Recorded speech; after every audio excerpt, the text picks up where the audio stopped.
Assalamualaikum warahmatullahi wabarakatuh. Perkenalkan, nama saya Khairul Umam dari Politeknik Piksi Input Serang, kelas AK20C, Prodi Akuntansi. Saya akan menjelaskan tentang akuntansi sewa. Apa sih akuntansi sewa? Akuntansi sewa itu pada awalnya sewa itu lebih dikenal dengan istilah leasing ya. Leasing itu sendiri berasal dari kata lese, yang berarti sewa, atau yang lebih umum diartikan sebagai sewa menyewa. Sewa menyewa merupakan suatu perjanjian di mana lessor memberikan hak kepada lese untuk menggunakan suatu aset selama periode waktu yang telah disepakati. Sebagai imbalannya, lese melakukan pembayaran atau serangkai pembayaran kepada lessor. Dari definisi tersebut memberikan pengertian, yaitu perjanjian yang dibuat oleh kedua belah pihak, yaitu lessor, pihak yang menyewakan, dan lese itu adalah pihak yang menyewa, di mana dalam perjanjian tersebut pihak lessor memberikan atau mengalihkan hak guna atau hak pakai atas aset yang dimiliki, baik itu berupa tanah, kendaraan, peralatan, maupun aset lainnya, yang dapat disusutkan selama beberapa periode tertentu kepada pihak lese sebagai balas jasa kepada pihak lessor dari hak pakai terhadap aset tersebut. Lese dituntut untuk membayar sejumlah uang sewa atau kompensasi sesuai dengan perjanjian yang dibuat di antara kedua belah pihak. Demikian juga dengan lamanya perjanjian, tergantung kepada perjanjian yang dibuat oleh lessor dan lese, bervariasi sesuai dengan kesepakatan kedua belah pihak. Sewa juga dapat didefinisikan sebagai suatu kontrak antara lessor dan lese, dan lessor itu adalah pemilik barang modal dan lese itu pemakai barang modal. Lessor memberikan hak kepada lese untuk menggunakan barang modal selama jangka waktu tertentu dengan suatu imbalan berkala dari lese yang besarnya tergantung dari perjanjian antara lessor dan lese.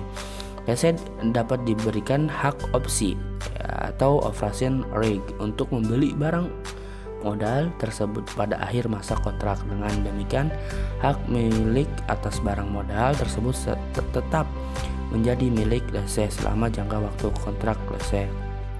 Selanjutnya itu proses sewa.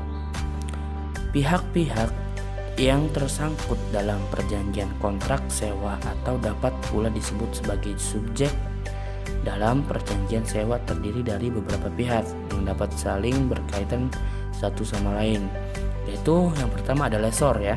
Lessor itu merupakan pihak yang menyewakan barang dan terdiri dari beberapa perusahaan.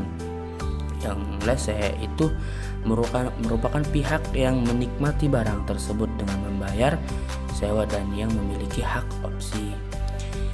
Yang ketiga itu kreditur dan lender. Disebut juga debt holder atau loan participant dalam transaksi sewa. Biasanya terdiri dari bank atau lembaga keuangan lainnya.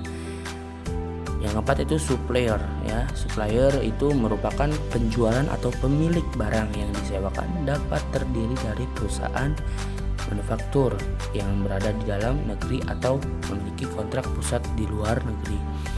Adapun proses maupun prosedur di mekanisme kegiatan sewa yang menyangkut pihak-pihak terkait di atas secara garis besar dapat diuraikan sebagai yang pertama itu lese bebas memiliki dan menentukan aset yang dibutuhkan, mengadakan penawaran harga dan menunjukkan supplier. Dan kedua, setelah lese mengisi formulir itu, permohonan lese mengirimkan kepada lessor disertai dokumen pelengkap. Yang ketiga itu lessor mengevaluasi kinerja serta kelayakan kredit lese serta memutuskan untuk memberikan fasilitas sewa dengan syarat dan kondisi yang disetujui. Lese itu seperti lama kontrak serta pembayaran sewa, maka perjanjian sewa menyewa dapat ditandatangani. Yang kelima itu pada saat yang sama lese dapat menandatangani kontrak asuransi untuk aset yang disewa dengan perusahaan asuransi yang disetujui lesor, seperti yang tercantum dalam perjanjian sewa menyewa antara lesor dan pihak asuransi terjalin perjanjian kontrak utama. Perjanjian pembelian aset akan ditandatangani lesor dengan supplier, yang suppliernya itu dapat mengirim aset yang disewa ke lokasi lese untuk mempertahankan serta memelihara kondisi aset tersebut. Supplier akan menandatangani perjanjian pelayanan perdana jual.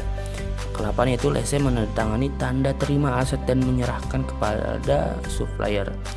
9 yaitu supplier menyerahkan surat tanda terima yang diterima dari lese sebagai bukti pemilik serta pemindahan pemilik kepada lesor. Yang 10 lesor membayar harga aset yang disewa kepada supplier. 11 itu lese membayar sewa secara periodik sesuai dengan jadwal pembayaran yang telah ditentukan dalam perjanjian sewa menyewa. Untuk mempermudah memahami proses mekanisme dari sewa dapat memperhatikan gambar. Sini ada skema prosedur mekanisme. Yang di atas itu ada supplier, yang di kiri itu lesor, dan di kanan itu lese, dan di bawah perusahaan asuransi. Nah, selanjutnya itu keuntungan serta kerugian sewa. Keuntungan serta kerugian sewa tergantung dari situasi masing-masing. Situasi masing-masing perusahaan yang berbeda-beda menyebabkan faktor-faktor yang menunjukkan pada satu kasus tidaklah dapat diterapkan pada kasus lain. Salah satu keuntungan berikut ini mungkin akan menjelaskan lebih lanjut sehingga menyebabkan perjanjian sewa ini dapat menjadi alternatif yang menarik untuk dijadikan penyediaan modal atau biaya financing pada situasi tertentu. Beberapa keuntungan serta kerugian pembiayaan melalui sewa yang meliputi sebagai berikut. Yang pertama, keuntungan bagi lese ya. Keuntungan bagi lese itu lese akan terhindar dari kebutuhan dana besar serta biaya bunga yang tinggi. Selanjutnya, sewa mengurangi resiko keuangan karena dapat mengoperkan barang yang disewakan kepada lesor apabila tidak diikuti dengan hak opsi. Yang ketiga, perjanjian pada sewa lebih fleksibel karena lebih bebas dibandingkan dengan perjanjian utang lainnya. Lesor yang pintar akan dapat menyesuaikan perjanjian sewa terhadap kebutuhan perusahaan, dan pembiayaan jauh lebih mudah dibandingkan pembiayaan sekaligus. Sewa tidak menambah pos utang di neraca dan tidak mempengaruhi resiko leverage apabila sewa yang dipilih adalah sewa operasi. Kerugian bagi lese. Kerugian bagi lese itu lese wajib memenuhi berbagai persyaratan yang ditetapkan lesor untuk melindungi peralatannya, misalnya ya dalam bentuk pembatasan itu pengoperasian barang sewa maupun perlindungan asuransi. Lese yang kedua ya, lese bisa aja kehilangan kesempatan untuk memperoleh keuntungan barang pada saat akhir masa sewa untuk beberapa jenis barang. Sewa ya, yang ketiga sewa khususnya finansial. Lease ya mungkin kurang tepat apabila lese hanya membutuhkan aset dalam jangka pendek, karena apabila dilakukan pembatalan dapat menimbulkan biaya yang cukup besar. Yang terakhir itu pembiayaan secara sewa. Yang bagian 4 yaitu pembiayaan secara sewa merupakan pembiayaan yang relatif mahal dibandingkan dengan kredit investasi dari bank. Hal ini dikarenakan sumber dana yang digunakan oleh lesor pada umumnya didapatkan dari bank atau lembaga keuangan lain, bukan bank ya. Selanjutnya itu klasifikasi sewa. Inilah aturan yang mengatur kebijakan akuntansi serta pengungkapan yang sesuai mengenai akuntansi sewa baik bagi lese maupun lesor dalam hubungan dengan sewa pada awalnya diatur oleh PSAK Nomor 30 dalam PSAK No 30 diatur mengenai klasifikasi yang dibagi menjadi dua, yaitu sewa pembiayaan serta sewa operasi. Di mana pada masing-masing klasifikasi diatur bagaimana mengatur serta mengungkapkan akuntansi sewa. Yang pertama itu sewa pembiayaan. Nah, sewa pembiayaan ini adalah sewa yang mengalihkan secara substansial ya seluruh resiko dan manfaat yang terkait dengan kepemilikan suatu aset hak milik pada akhirnya dapat dilihat dapat juga tidak dapat suatu sewa diklasifikasi sebagai sewa pembiayaan jika sudah memenuhi beberapa faktor. Yang kedua itu sewa operasi. Suatu sewa dikatakan sebagai sewa operasi apabila tidak memenuhi kriteria sewa pembiayaan. Namun PSAK nomor 30 hanya diperuntukkan kepada perusahaan yang sudah go publik atau perusahaan yang sudah memiliki akuntabilitas publik, di mana perusahaan yang belum memiliki akuntabilitas publik. Sedangkan menurut SAK ETAP bab 17 mengenai sewa, itu suatu sewa diklasifikasi menjadi dua, yaitu pembiayaan dan sewa operasi. Yang pertama sewa pembiayaan. Sewa pembiayaan, suatu sewa dikatakan sebagai sewa pembiayaan apabila sewa mengalihkan secara substansial seluruh manfaat serta resiko kepemilikan aset.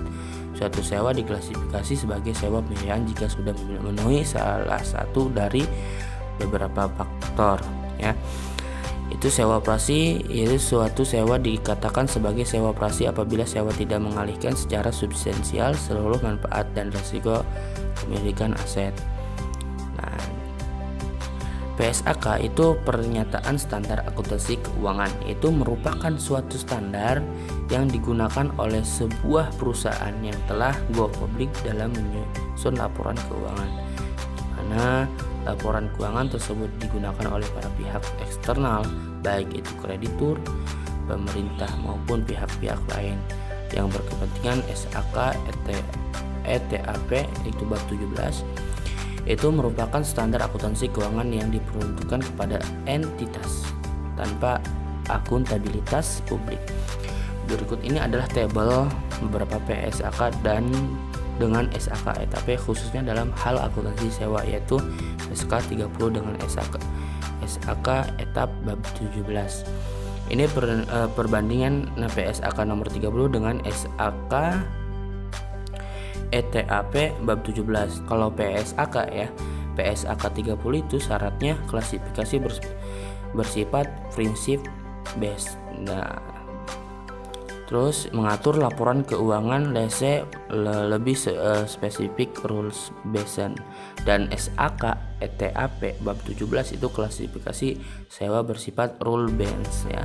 Dan laporan keuangan itu laporan keuangan lebih mendasar prinsip base ya. Selanjutnya itu ada soal latihan ya. Soal latihan, soalnya yaitu pembiayaan terjadi pada PT Kekrafi yang menyewa kendaraan sebesar 12 juta dengan biaya sewa per tahun itu 2.750.000. Apabila bunga yang dibebankan atas transaksi sewa sebesar 8%, buatlah schedule leasing. Di sini ada jawaban yang saya jawab ya. PT Kekrafi itu tahun 2020 itu awal tahun 12 juta ya. Bunganya 12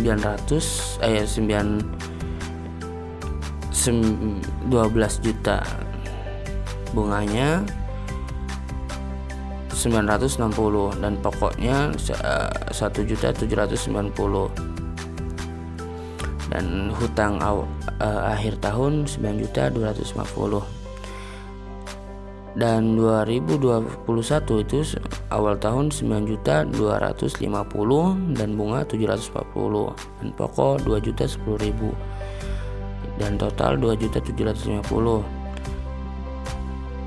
dan tahun 2022 itu ada awal tahun itu 6.500.000 dan 2003 3.750.000 dan 2024 1 juta. Nah, ini jurnal transaksi akuntansi sewa guna usaha menggunakan metode operating atau leasing dan financial leasing akan berdampak pada pengakuan di lapangan keuangan. Adapun jurnal akuntansi sewa pembiayaan yang dibuat perusahaan pada awal transaksi leasing adalah bertanggal 1 bulan 1 2020 dan itu menyewanya kendaraan sebesar 12 juta dan hutang leasingnya itu 12 juta.